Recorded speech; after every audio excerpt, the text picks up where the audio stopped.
คนนี่กระปูนะสัวกระปุนเนาะเหมือนตำแน่นสัวเลยสบายดีใช่ไหมสวัสดีกินตำข้าวปุ้นน้ำกันเด้อตำข้าวปุ้นน้ำหอมเด้อข้าวหอมกินซัวข้าวปุ้นกระปุน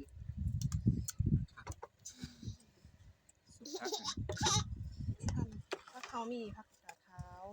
กะหล่ำพัน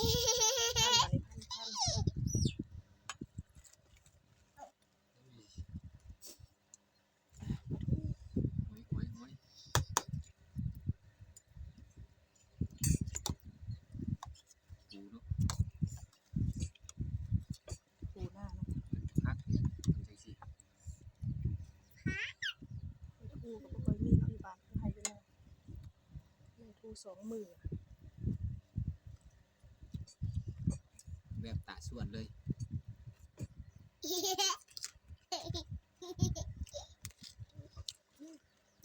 ทำยังเสียบ่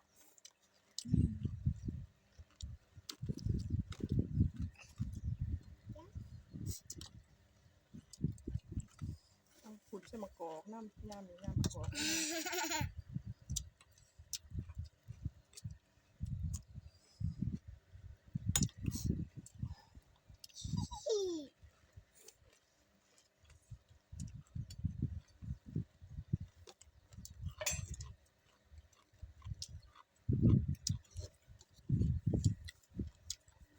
ข้าวหอมกินอย่าง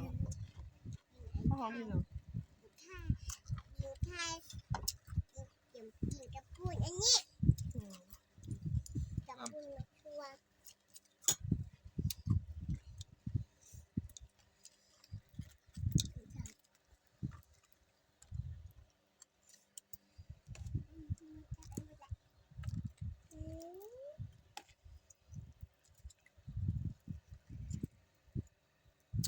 หอยปิดตัวเลยเนาะปูดิเขาหัวหยังหัวกับว่าหอยเป็นกระปูปูเป็นหอยเป็นซิเนี่ยคักนะตาสวดหล่นปลาสวดดอก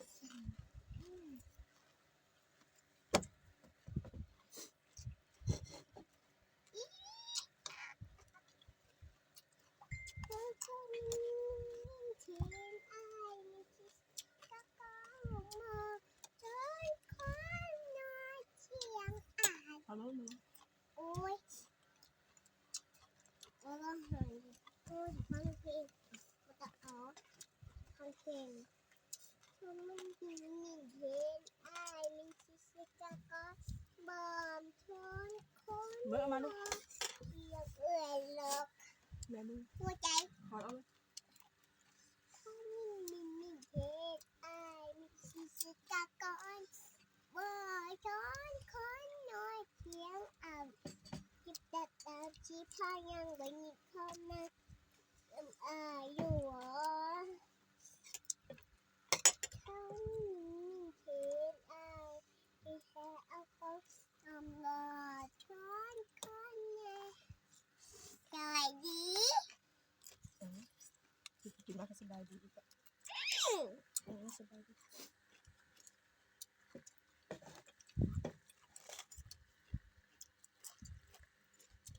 ยิ่งเรากระหม่อมเขาอย่างยิ่งละยังกินกับปุ้ยได้กินกับปุ้ยเห็นมันจะจะก้อนหนึ่งหมดทั้งคนนอนเทียงกับอาจจะเป็นอย่างนี้คนนะอยู่วะเทพทัตโบเป็นไทยสามมัน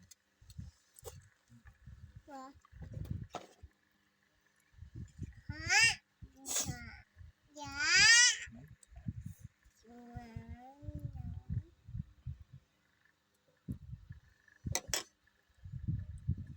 สวด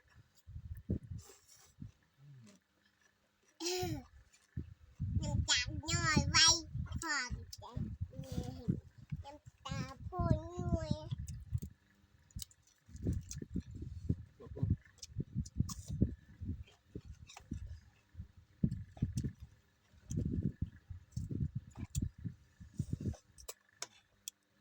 ปูเป็นโตแล้วปูนี่เนาะ เขายิ่งเท่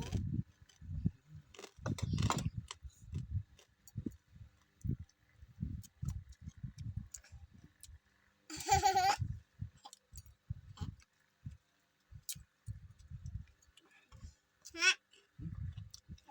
มึงฉันน่ะฮะน่ะตะก้มกับมึงบ่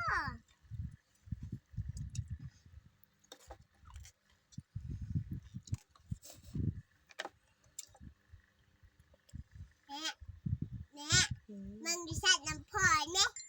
อยากกินตำอยู่ แม่เอาชับมุกมันชับเนี่ยเอามาชับนะ อืม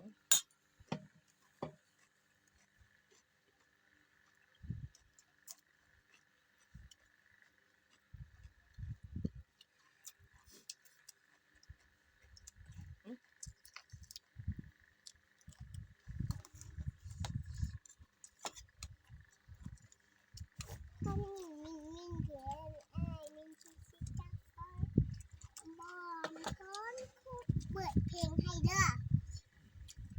เปิดเพลงให้ลูกตอนนี้มีเสียงอันจิตกรเด้อทำเพลงให้เด้อ